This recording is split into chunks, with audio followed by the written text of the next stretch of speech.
Hi everyone, so it is October, which means I'm a couple of days late in filming my September favourites, but it's here, and I hope you guys don't mind that it's a few days late. I think it's like the 4th of October when I'm filming this, so I'll try and get it up today for you guys if I can.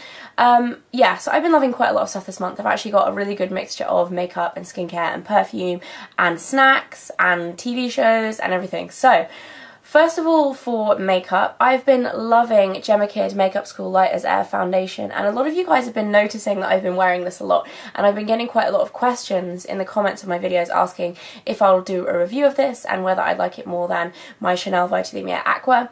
So I'm going to do a little bit of a quick, just a summary of this. Basically, this is more of a liquid foundation than the Chanel Vitalumiere Aqua, but it still gives you a nice kind of medium to buildable coverage, and I actually decided that I wanted to try this because it's my friend Tanya or Pixie 2 Woo's favourite foundation, and I've had it for quite a while actually, and I've been kind of dabbling in and out of using it and in and out of using different other foundations, and then this last month I've been really using this probably half the time, along with my Origins Vitazing, which is another one of my favourites which I did a review on. So yeah, if you want to see like a full review of this, then let me know and I might do one. I don't know whether it's a little bit pointless because I've just kind of given you a quick summary of it, but it's basically really good. It gives you a nice kind of very flawless finish, but it doesn't feel heavy on your skin, as the name would suggest. Light as air. It's very light, but it still gives you a good coverage. It's very kind of flawless looking, and really nice, so I like that. And yeah, back to Origins Vitazing, which I did a review on. I'll put a link here if you want to go and see it if you haven't seen it already. Basically, I'm not going to ramble about this because I did quite a rambly video saying about how much I love it. It's a tinted moisturiser with SPF 50. I can't even. Okay, I'm going to start that again. It's a tinted moisturiser with SPF 15, and it's basically, it kind of changes to the colour of your skin rather than actually being tinted. It's kind of a silver colour, and then you kind of, when you massage it into your skin, it goes obviously like a skin tone colour. I did get a lot of comments on the video that I posted about this that if you're really pale, this doesn't work because it's a little bit orange for very pale skin, so that's maybe a warning there, but I love it. I think it's absolutely amazing, and I've been using that every single day pretty much. Another thing that I've been loving, and I'm sure this has been in favourites videos before because I've been using this for ages now and I'm surprised it hasn't run out, it's the Collection 2000 Lasting Perfection. It's called Not Lasting Finish. I always get confused because the label is rubbed off, but I just looked it up online, and it's Lasting Perfection Concealer. It's about £4 in Boots, and it's absolutely amazing. It's a really creamy concealer, really thick, actually just conceals amazingly well. The colour range is pretty rubbish. There's only 4 colours. This is number 3, which is medium, which is a little bit light for me when I am tanned because I went away earlier in this month and got a little bit tan, so it's been a little bit light to use on blemishes recently, but my skin tone is definitely like paling down to the right kind of shade to use this again, but I still use it under my eyes even when it's a little bit too light because obviously you want a little bit lighter under your eyes. Yeah, so anyway, have been loving that, and that was totally rambly. Have been loving that. On to different kinds of makeup. I've also been loving kind of taupe shades recently, which I don't know whether it's just because we're coming into autumn and it's more kind of like browny taupe shades, but I'm absolutely in love with the nail polish. I'm actually wearing it at the moment and it's really sunny, so I don't know if you'll be able to see. My nails are painted really badly because I actually just got gel nails taken off, so my nails are in quite bad nick. They're like really short, but I love this colour. It's from Ciate, who I have been obsessed with recently, and it's from their new Heritage collection. It's called Cream Tea, and the reason why I like this is because it's kind of different to the other kind of taupes that have been last couple of years. I feel like the beauty industry has been absolutely obsessed with kind of taupe nail shades. It started off with Chanel Particulier and then everybody started doing them, and I really like this one because it's actually got really delicate shimmer in it, and I've been trying to get it in the right position because the sun's so bright. I don't know whether you'll really be able to see, but I think you can see there. Really gorgeous colour, and I'm going to be wearing this a lot this autumn winter because as soon as I got this last week I was like, this is amazing, and I've repainted my nails in it like 3 times in the last week or so.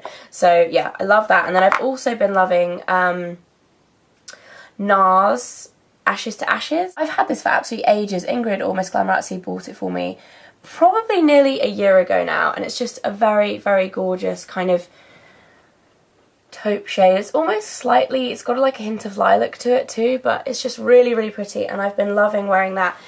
Actually, a really simple eye look that I absolutely adore is putting this all over your eyelids and a little bit underneath, and then putting turquoise eyeliner along the waterline and then slightly underneath the eye. I just think that looks so pretty.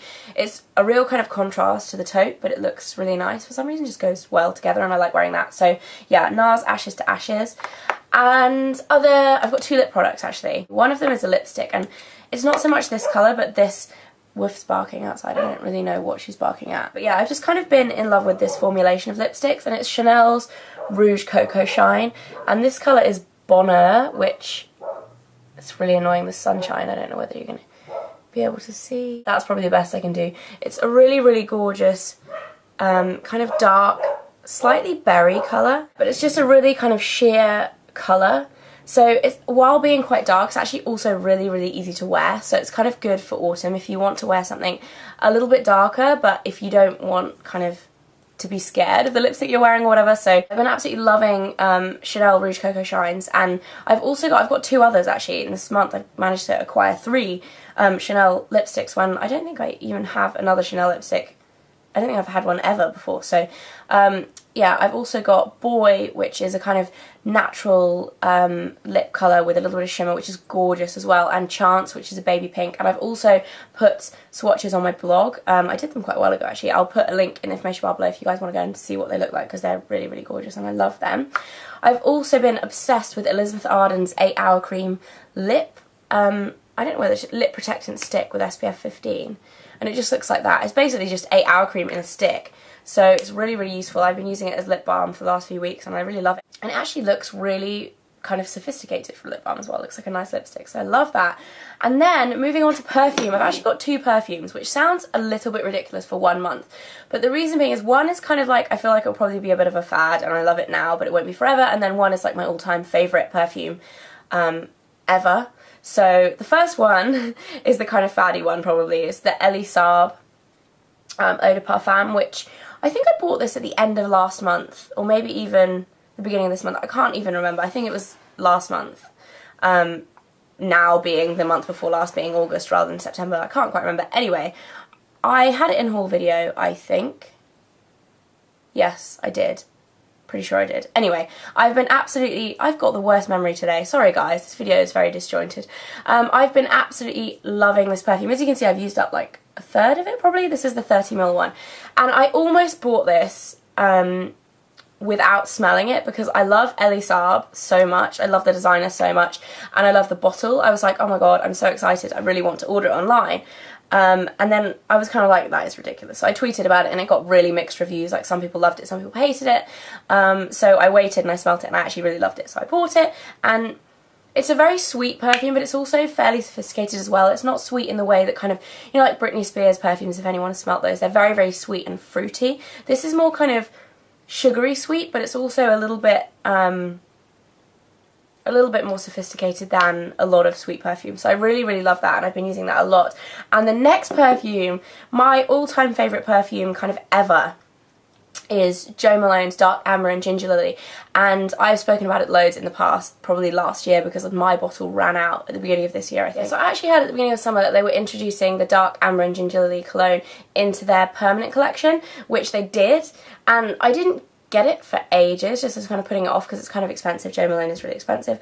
But I finally actually got given this as a gift this month, and I love it. I'd kind of forgotten how much I loved it.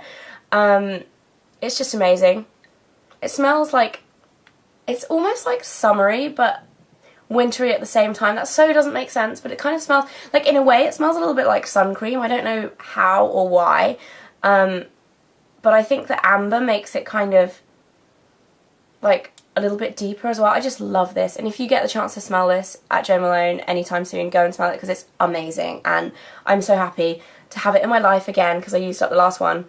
And I kind of got to the point where I had like this much left in the last bottle, and I was using it so sparingly that I just was like putting off finishing it because I knew that it was limited edition. I wouldn't be able to get another one, so I'm so happy to have this. And the big bottle is so nice as well, because it's just, I don't know, like the lid looks nicer and everything. Anyway, that is Jo Malone's Dark Amber and Ginger Lily. Other things that I've been loving, I have a snack that I've been really obsessed with this month, and it sounds kind of random, but it's dried mango, and it's this specific brand of dried mango. It's Forest Feast, and it's mango sour, so it's dried green mango, And it comes in this pack.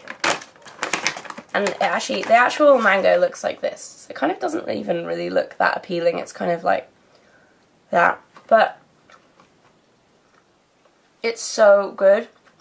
If you like sour sweets, like Haribo Tangfastics or anything like that, and you kind of try not to eat them because obviously sweets aren't that good for you, like you try not to eat them too much, then this is kind of a good alternative because even though it's still sweet and it still has quite a lot of sugar in it, it's still fruit, so it's a lot healthier than eating sweets. And yeah, I just love this. It's like really sour and really sweet at the same time, and just amazing, and I love that, and I love mango, so I've been loving those. And then I've also been loving 2 TV shows, and if you follow me on a regular basis, I'm sure I've mentioned before that I don't really watch much TV at all. I'm pretty bad at watching TV, to be honest. I always miss shows. Like if I get into a show and it's like on a certain day a week, I'll always miss it, and then I'll get out of sync with the show and then try and watch it later on, and I won't understand it, and I'm just really just awful at watching TV because I always forget when the shows are on. But I've been loving 2 TV shows this month. The first one is The Vampire Diaries, which is back, series 3. It's not actually out in the UK yet, it's still only in the States, but I've been watching it online, and I swear it's like better than both of the previous series. They just leave it on a real cliffhanger every single episode, and it's just amazing. And I love how they've gone into a little bit more, like a different time of history as well. I'm not going to like spoil it for anyone if you're in the UK and you haven't watched it yet and you're waiting for it to be on TV, but they go into a little bit more of the history of like Stefan and Damon, and it's just really interesting, and yeah, I've been loving that. And then the second one is a little bit of a kind of older choice. I've been loving Downton Abbey, which is, if anyone doesn't know what Downton Abbey is, I'm not sure if it's shown in the States or not. It's based around a stately home in the early 1900s, like during World War I. I think the first series was a little bit earlier, and it's based around the stately home, so the family that live there and then all of the servants that work there, and kind of like the politics that's going on like upstairs and downstairs, and like it's just so interesting. And if you like kind of historical drama or anything like that, you will definitely love it. But I've never really been into that kind of thing before, and it's kind of really got me into it. So yeah, I've been loving Downton Abbey. It's absolutely amazing. So yeah. Another thing that has been great this month is Stickade, which actually happened, when was it? Saturday, and it's now Monday, so a couple of days ago, and I got to be part of it. I got to do a little bit of co-presenting with Miles, and it was amazing. We ended up raising lots of money for UNICEF. So yeah, if you didn't see Stickade, I'll link their channel in the information bar below so you guys can go and check out some of the highlights, because it was really funny with lots of YouTubers kind of doing silly things. And I think you can still donate. I think the page is still open, so if you missed out on the day, if you were busy working or whatever, then go and check out Stickade and donate if you can, because that was awesome as well. That was definitely like a real highlight of my month. So yeah, and that's it. I feel like I've been talking for absolutely hours, and I'm really hot. It's been so hot this last week in the UK. It's just unbelievable. Amazing. It's like summer. You know, it's like second summer, even though it's better than the summer we had over summer. It's crazy. Anyway, I hope you guys enjoyed this video, and I will see you very soon. Bye!